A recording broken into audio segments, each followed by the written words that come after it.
Eye drops या कोई भी ऑइंटमेंट उसका अगर हम ज़्यादा यूज़ कर लेते हैं तो उसकी वजह इन्फेक्शन होता है, तो उसकी आंखें दोनों चिपक जाती हैं, आईलिड्स बिल्कुल। Hello friends, welcome back to my YouTube channel Varsha nursing classes. आज का हमारा टॉपिक है कंजक्टिवाइटिस। अब कंजक्टिवाइटिस क्या है, इसी को हम जानते हैं आई फ्लू के नाम से। आई फ्लू सबने सुना है क्योंकि कुछ समय पहले हमने क्या देखा था कि हमारी जो आंखें हैं वो लाल हो गई थी, लाल कलर की या फिर पिंक कलर की, तो उसको हमने क्या बोल दिया था, आई फ्लू। तो आज हम इस वीडियो में जानेंगे कि जो आई फ्लू है उसको हम कंजक्टिवाइटिस के नाम से जानते हैं, पर वो उसका क्या कारण है, क्यों हो जाता है, और उसके ट्रीटमेंट के बारे में, ठीक है, उसके टाइप्स के बारे में, उसके प्रिवेंशन के बारे में सारी चीज़ हम डिटेल से पढ़ेंगे। उससे पहले आप मेरे चैनल पर अगर पहली बार आए हैं तो चैनल को सब्सक्राइब करें और वीडियो को लाइक करें। सब्सक्राइब वाले बटन को क्लिक कर दें जिससे कि आपको जो भी मेरी वीडियोस हैं उसकी नोटिफिकेशन पहले ही मिल जाएं। और चैनल पर अगर आप पहली बार आए हैं तो चैनल को विजिट करें, ठीक है। मेरे चैनल पे बहुत सारे टॉपिक्स पे वीडियो बनी हुई हैं, अगर उससे भी रिलेटेड आपको कोई क्वेरी है, कोई डाउट है तो आप मुझे कमेंट में बता सकते हैं। तो अब हम स्टार्ट करते हैं अपना कंजक्टिवाइटिस टॉपिक। कंजक्टिवाइटिस से स्टार्ट करने से पहले हमें पता होना चाहिए कि कंजक्टिवा क्या है, ठीक है। तो कंजक्टिवा क्या है, हमारी जो ह्यूमन आई है उसी का एक पार्ट है कंजक्टिवा, ठीक। कंजक्टिवा क्या है, एक थिन लेयर होती है, ठीक है, एक्सट्रीमली थिन मतलब पतली लेयर। कहाँ पर पाई जाती है, ये जो हमारी आईलिड है, ये हमारी पलकें हैं, पलकों की नीचे साइड वाली जो है वो कंजक्टिवा कहलाती है, ठीक है। आपको ये एरो करके दिख रहा है, ये वाली जो है ये पूरी हमारी क्या है, कंजक्टिवा है। और अपर साइड और लोअर साइड दोनों साइड ये क्या है, हमारी कंजक्टिवा।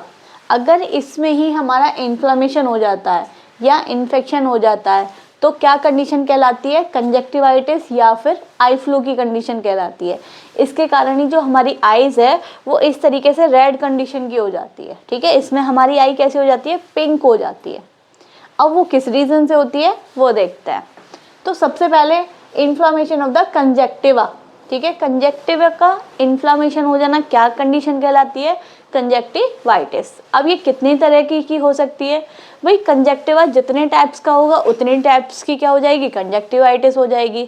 तो हमने इससे पिछली वीडियो में मेरा जो ह्यूमन आई वाला टॉपिक है आप उसको देखें, ठीक है, उससे आपको पूरा क्लियर हो जाएगा कि कंजक्टिवा क्या है और उसके क्या टाइप्स हैं। तो इसमें हम पढ़ते हैं कि जो कंजक्टिवा है वो हमारा 3 टाइप्स का होता है। पहला क्या है, पल्पेब्रल, सेकंड क्या है हमारा बल्बर, और लास्ट वाला है फॉर्निक्स या हम उसको बोलते हैं लिम्फिक। अब इसमें समझिए कि ये वाला जो पार्ट है, ये वाला ऊपर वाला पार्ट क्या है हमारा, पल्पेब्रा, ठीक है। और ये जो बिल्कुल फॉर्निक्स वाला एरिया है ये है फॉर्निक्स, और ये जो बल्बर वाला ये वाला एरिया है ये क्या है, बल्बर कंजक्टिवा। अगर आपको इससे क्लियर नहीं हो रहा है, ठीक है, तो आप इस तरीके से समझिए, ये क्या है, आउटर कवरिंग है हमारी आई की जिसको हम स्केलेरा बोलते हैं। इसके बाद ये भी इसकी आउटर ही कवरिंग है, इसको हम क्या बोल रहे हैं, कॉर्निया, ठीक है। कॉर्निया के बाद, ठीक है, ये क्या है हमारी आईलिड्स, इस तरीके से ही तो ये है हमारी आईलिड्स। यहाँ पे अब इसके नीचे जो लेयर है, ठीक है, ये लेयर कहाँ तक आ रही है, यहाँ तक, कॉर्निया तक, ये वाली, ये हो गई अपर आईलिड वाली, ये हो गई लोअर आईलिड, और ये जो कॉर्निया पे थोड़ा सा पार्ट है, ठीक है, ये पूरा क्या है हमारा कंजक्टिवा की लेयर है। अब इसी को 3 पार्ट्स में डिवाइड किया, ठीक। ये जो ऊपर वाला पार्ट है इसको पल्पेब्रा बोल दिया है, और ये कॉर्निया पे जो आ रहा है इसको बल्बर बोल दिया है, ठीक। और ये जो पार्ट है जो दोनों के बीच में मिक्स हो रहा है उसको हमने क्या बोल दिया, लिम्बिक या फिर फॉर्निक्स वाला पार्ट। तो तीनों पार्ट्स आपको क्लियर हुए। अगर तीनों ही किसी भी पार्ट में अगर इन्फेक्शन या इन्फ्लामेशन है तो हम उसी को क्या बोलते हैं, कंजक्टिवाइटिस। सेम मैंने लिखा हुआ है, कंजक्टिवा क्या है, is a transparent layer. Transparent मतलब जिससे हम आर पार देख सकें ऐसी लेयर है, एक्सट्रीमली थिन लेयर है, पतली लेयर है, और हाईली वेस्कुलर है, मतलब इसमें क्या है, ब्लड वेसल्स क्या है, पाई जाती हैं। तो क्लियर है। अब इसके हम किस पे आ जाते हैं, कॉजेस, मतलब जो कारण हैं, और इसी के वो टाइप्स भी हैं। कारण के साथ साथ क्या है, टाइप्स भी हैं। तो सबसे पहला कारण आ जाता है ट्रॉमेटिक, भाई किसी भी ट्रॉमा की वजह से कोई इंजरी हो गई, कोई हमें चोट लग गई, क्रिकेट खेलते पे बॉल लग गई, ठीक है, या किसी और रीज़न से कहीं एक्सीडेंट में चोट लग गई, कहीं पे भी अगर हमारे आई बॉल पे हिट हुआ है, इंजरी हुई है, तो आई बॉल के नीचे आईलिड के ऊपर क्या है हमारा कंजक्टिवा, उसमें भी इन्फ्लामेशन होने के चांस हो सकते हैं, उसमें भी चोट लगने के चांस से क्या हो सकता है, इन्फेक्शन या फिर इन्फ्लामेशन हो सकता है। सेकंड है एलर्जिक, भाई किसी भी एलर्जी की कंडीशन से आई फ्लू हो सकता है। जैसे कि हमें जब हमें छींक आती है तो हमें किसी ना किसी से एलर्जी होती है, या फिर हमारा कोई भी डस्ट पार्टिकल हमारे नोज़ के अंदर चला जाता है तब हमें छींक आती है। इस तरीके से ही अगर हमारी आइज़ में जो कंजक्टिवा है, अगर उसको किसी भी चीज़ से एलर्जी है, मान लो अगर हम हेयर डाई कर रहे हैं अपने और वो चीज़ चली गई, ठीक है, या हम कोई लोशन लगा रहे हैं अपनी बॉडी पे, ठीक है, चेहरे पे लगा रहे हैं कोई चीज़ और वो हमारे कंजक्टिवा लेयर के पास पहुंच गई और उसको एलर्जी है उससे, तो क्या कर सकती है वो, इन्फ्लामेशन या फिर इन्फेक्शन कॉज कर सकती है। ठीक है, नेक्स्ट क्या है हमारा टॉक्सिक। टॉक्सिक क्या है, किसी भी चीज़ का हम ओवरडोज या फिर एक्सेसिव अमाउंट में यूज़ कर लेना। जैसे कि अगर हम यहाँ पर आई ड्रॉप्स या कोई भी ऑइंटमेंट उसका अगर हम ज़्यादा यूज़ कर लेते हैं तो उसकी वजह से भी कंजक्टिवाइटिस हो जाती है। ठीक है, तो वही लिखा हुआ है ड्यू टू ओवरडोज या फिर excessive amount of ocular drugs. कोई भी ड्रग्स, आई में डलने वाली आई ड्रॉप्स, अगर हम उसका एक्सेसिव अमाउंट में यूज़ करते हैं तो वो कौन सी टॉक्सिक कंजक्टिवाइटिस हमें होने के चांस रहते हैं। नेक्स्ट है इन्फेक्टिव। ये हमारा क्या है, मोस्ट कॉमन कॉज है। ज़्यादातर जो लोगों में कंजक्टिवाइटिस का कारण होता है वो ज़्यादातर क्या होता है, इन्फेक्शन के कारण। ठीक है, अब चाहे वो बैक्टीरियल हो, वायरल हो, वो कुछ भी हो सकता है, लेकिन ज़्यादातर अगर हम डॉक्टर के पास जाते हैं कि भाई हमारी आँख लाल हो गई, हमारी आँख में इचिंग हो रही है, दर्द हो रहा है, तो वो क्या करता है, वो इन्फेक्शन ही मान लेता है कि इसको इन्फेक्शन कंजक्टिवाइटिस हुई है, तो वो उसके अकॉर्डिंग ही मेडिसिन लिखता है। ठीक है, अगर वो ठीक नहीं हो पाती है तब वो अदर रीज़न देखता है। तो सबसे पहले आ जाते हैं कौन सा है, इन्फेक्टिव। ये हमारा क्या है, मोस्ट कॉमन, ज़्यादातर लोगों में इन्फेक्टिव ही कंजक्टिवाइटिस होती है। अब इन्फेक्टिव में भी हमारे कितने टाइप्स की है, सबसे पहले हमारी बैक्टीरियल। बैक्टीरियल क्या है, अगर किसी भी बैक्टीरिया के कारण वो कंजक्टिवाइटिस हो रही है, उसकी वजह से इन्फेक्शन हो रहा है, तो वो कौन सी बैक्टीरियल कंजक्टिवाइटिस कहलाती है। अगर वायरस, कोई भी वायरस के कारण कंजक्टिवाइटिस हो रही है तो हम उसको क्या कह देते हैं, वायरल कंजक्टिवाइटिस। ठीक है, तो बैक्टीरिया में हमें बैक्टीरिया का नाम भी पता होना चाहिए कि कौन सा बैक्टीरिया है। तो सबसे ज़्यादा मोस्ट कॉमन कॉज कौन सा है, स्टेफाइलोकोकस। ये क्या है, बैक्टीरिया का नाम है। ठीक है, जो क्या कॉज करता है, कंजक्टिवाइटिस। ज़्यादातर अगर बैक्टीरियल इन्फेक्शन है तो वो किसके कारण हो रहा है, स्टेफाइलोकोकस के कारण हो रहा है। और अगर वो वायरल इन्फेक्शन है, ठीक है, वायरल कंजक्टिवाइटिस है, तो कौन सा वायरस है, एडिनो वायरस। ठीक है, कौन सा वायरस होता है वो, एडिनो वायरस। एडिनो वायरस के ही कारण हमें क्या होता है, आई फ्लू की कंडीशन हमें देखने को मिलती है। तो इसी में ये लिखा है also known as eye flu. इसी को हम आई फ्लू बोलते हैं, उसी को हम क्या बोल देते हैं, वायरल डिसीज। ठीक है, हम कहते हैं इसको तो वायरल हो गया है, तो जो वायरल होता है उसी को हमने क्या बोल दिया है, आई फ्लू की कंडीशन, जिसमें कि हमारी आंखें क्या हो जाती हैं, रेड हो जाती हैं। तो वो किस वायरस के कारण होती है, एडिनो वायरस। अगर वो बैक्टीरियल इन्फेक्शन है तो वो कौन से बैक्टीरिया से होगा, स्टेफाइलोकोकस से। ये इसके कारण भी हैं और इसके टाइप्स भी हैं। ठीक, अब आ जाते हैं नेक्स्ट क्या है, साइन एंड सिम्टम्स। ये तो सबसे पहला जो हमारा साइन एंड सिम्टम्स है उसमें हमारी आ जाती है रेड आई या फिर पिंक आई, आंखों का लाल होना या फिर पिंक होना। तो वो किस लिए होता है, जहाँ पे भी इन्फेक्शन होता है, ठीक है, तो हमारी बॉडी एक केमिकल रिलीज करती है, उसको हम बोलते हैं हिस्टामिन। तो वो क्या कर देता है, वो वैसोडाइलेशन का काम कर देता है। वैसोडाइलेशन क्या काम, जो ब्लड वेसल्स हैं जिनमें हमारा ब्लड फ्लो हो रहा है उनको डायलेट कर देता है। ठीक है, ये मान लो ये हमारी ब्लड वेसल्स है, ठीक है, इसमें पहले नॉर्मल ब्लड बहता था, ठीक है, अब क्या कर दिया उसने, ब्लड वेसल्स को डायलेट कर दिया, मतलब फैला दिया। जब ब्लड वेसल्स को फैला देगा, ये मान लो इतनी फैला दी, तो अब क्या होगा, ब्लड ज़्यादा बहेगा, पहले इतना बह रहा था अब इतना बहेगा। तो वहाँ पे आँख वाले एरिया में, कंजक्टिवा वाले एरिया में ब्लड फ्लो ज़्यादा होने के कारण, ठीक है, तो ब्लड फ्लो ज़्यादा होगा तो रेड कलर की दिखेंगी। वही चीज़ लिखिए, इंक्रीज ब्लड फ्लो। ठीक है, जो ब्लड का फ्लो है वो बढ़ जाएगा। क्यों बढ़ जाएगा? कि क्यों ब्लड वेसल्स क्या हैं, डायलेट हो गई हैं। ब्लड वेसल्स किसकी वजह से डायलेट हुई हैं? एक केमिकल होता है हिस्टामिन, वो रिलीज होता है। जब ब्लड फ्लो इंक्रीज हो जाता है तो उसका एक वर्ड है हाइपरमिया। ठीक है, उसको हम क्या बोलते हैं? हाइपरमिया।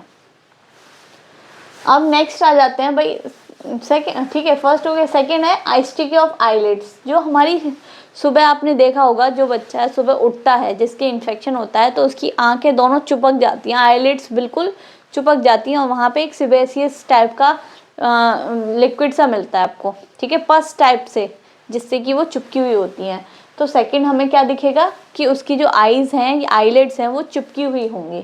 वो कहाँ से आता है सीक्रेशन? लैक्राइमल ग्लैंड से। लैक्राइमल ग्लैंड्स जो कि टीयर्स को सीक्रेट करती है, प्रोडक्शन करती है, वहीं पे सिबेसियस फ्लूइड का भी सीक्रेशन होता है। ठीक है, तो वही चीज़ सुबह को आके हमारी आंखों को चिपका देता है।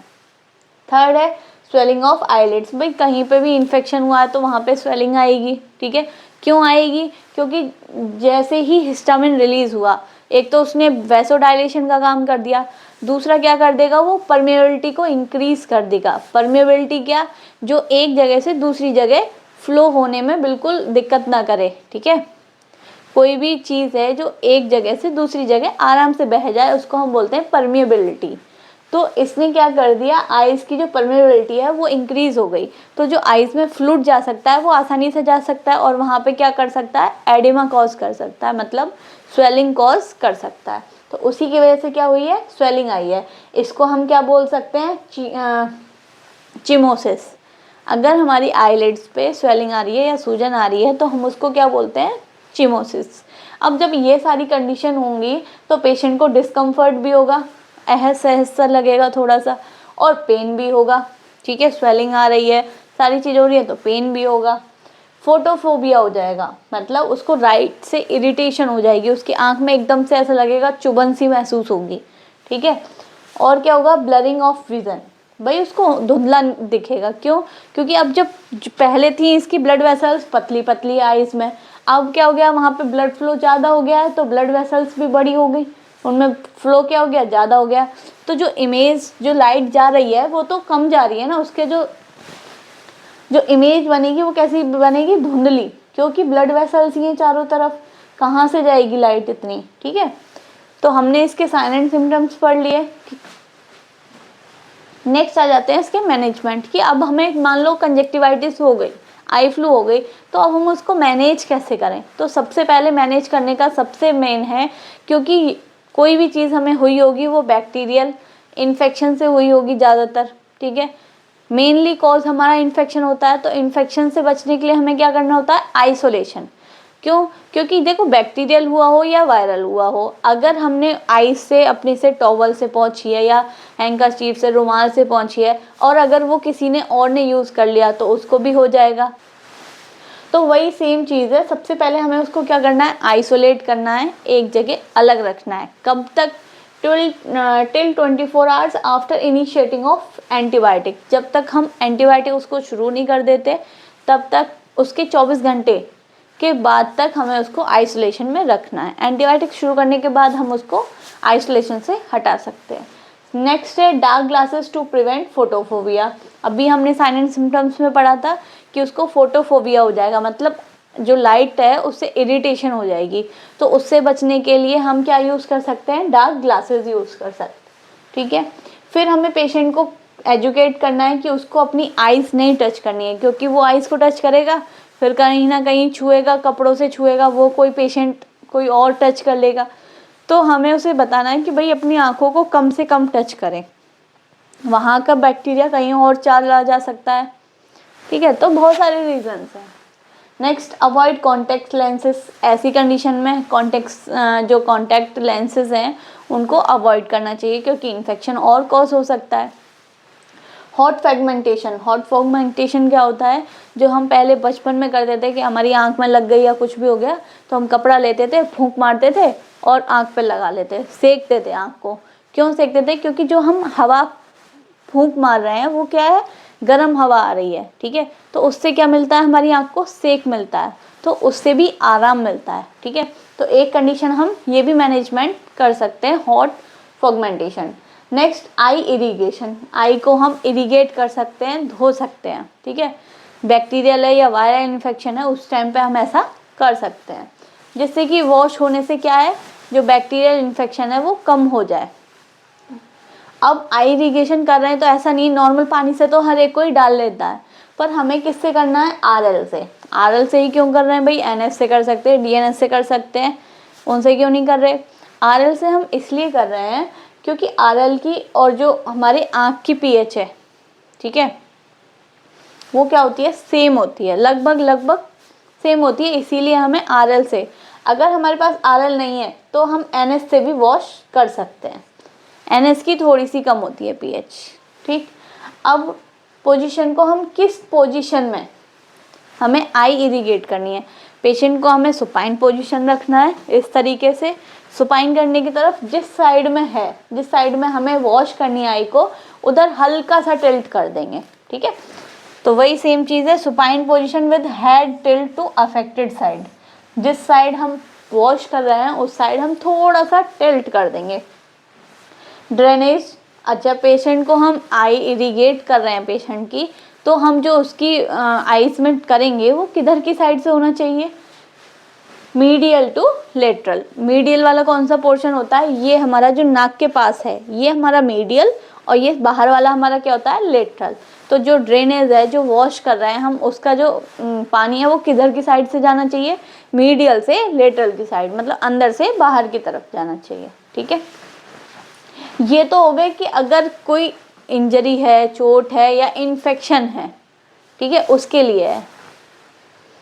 अब आ जाते हैं कि नेक्स्ट, ये तो हो गए भाई हम घरेलू नुस्खे समझ लीजिए या मैनेजमेंट, हमें ये सब ट्राई कर लेना चाहिए। फिर आ जाते हैं आई ड्रॉप्स पे। अगर उसके बाद भी सही नहीं होता है तो हम किस पे आ जाते हैं, आई ड्रॉप्स या फिर ऑइंटमेंट। तो सबसे पहले अगर बैक्टीरियल कंजक्टिवाइटिस है तो हम क्या ट्रीटमेंट लेते हैं, टेब्रोमाइसिन या फिर सिप्रोफ्लॉक्सिन, जेंटामाइसिन, क्लोरामफेनिकोल, ये सब क्या है, एंटीबायोटिक्स है। ठीक है, टोब्रामाइसिन, सिप्रोफ्लॉक्सिन, ये सब क्या है, ये अगर बैक्टीरियल इन्फेक्शन है तो हमें इनका यूज़ करना चाहिए। सेकंड, इसमें हमें ये नहीं, हमें और कोई चीज़, हमें इसमें स्टेरॉइड को अवॉइड करना चाहिए। ठीक है, स्टेरॉइड्स को क्यों अवॉइड करना चाहिए, क्योंकि बहुत सी आई ड्रॉप्स हैं जिनमें स्टेरॉइड्स है, तो वो कंडीशन को और बढ़ा सकती हैं, इसलिए हमें स्टेरॉइड्स को अवॉइड करना चाहिए। नेक्स्ट आ जाते हैं वायरल कंजक्टिवाइटिस। अगर किसी वायरल इन्फेक्शन की वजह से कंजक्टिवाइटिस हुई है तो वायरल इन्फेक्शन में ये होता है कि वो कुछ दिन बाद अपने आप ही ठीक हो जाती है, सेल्फ लिमिटिंग होती है। ठीक है, कुछ दिन बाद अपने आप ही ठीक हो जाती है, उसको एडुकेट रेस्ट देना होता है, सिर्फ आराम करवाओ और फ्लूइड का इनटेक बढ़ा दो। ठीक है, पानी की मात्रा ज़्यादा बढ़ा दो। अगर वायरल इन्फेक्शन है तो वो अपने आप सही हो जाएगा। अगर एलर्जिक कंडीशन है, ठीक है, मान लो किसी से एलर्जी हुई है और कंजक्टिवाइटिस हुई है, तो सबसे पहले अगर एलर्जी हुई है तो हमें उस एलर्जन का पता करना है। ठीक है, मान लो किसी चीज़ से आप चेहरे पे लगाते हो लोशन, उससे उसको एलर्जी है, कंजक्टिवा को, हमारी जो लेयर है उसको उससे एलर्जी है, तो हम उसको क्या करेंगे, अवॉइड करेंगे। पहले तो हमने पहचाना, तो आइडेंटिफाई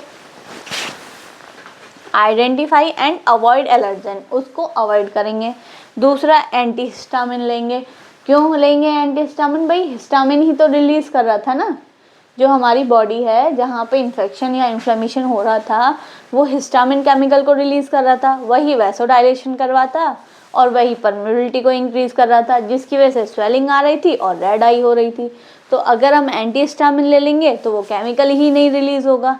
ठीक है, केमिकल रिलीज नहीं होगा तो आई रेड नहीं होगी, ना स्वेलिंग होगी, सारी कंडीशन है। ठीक, तो इस तरीके से देखिए ये क्या डाल रहा है, आई ड्रॉप डाल रहा है। ठीक है, अब इनमें डिफरेंस देखिए, ये हमारी नॉर्मल आई, ये हमारी कंजक्टिवाइटिस। डिफरेंस हो रहा है कि हमारी जो रेड आई है वो किस तरीके से हो जाती है।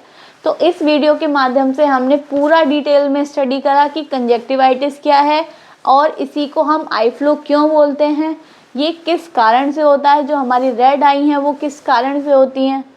ठीक है, अगर आपको मेरी वीडियो अच्छी लगी हो तो लाइक करें, चैनल को सब्सक्राइब करना ना भूलें। Thank you.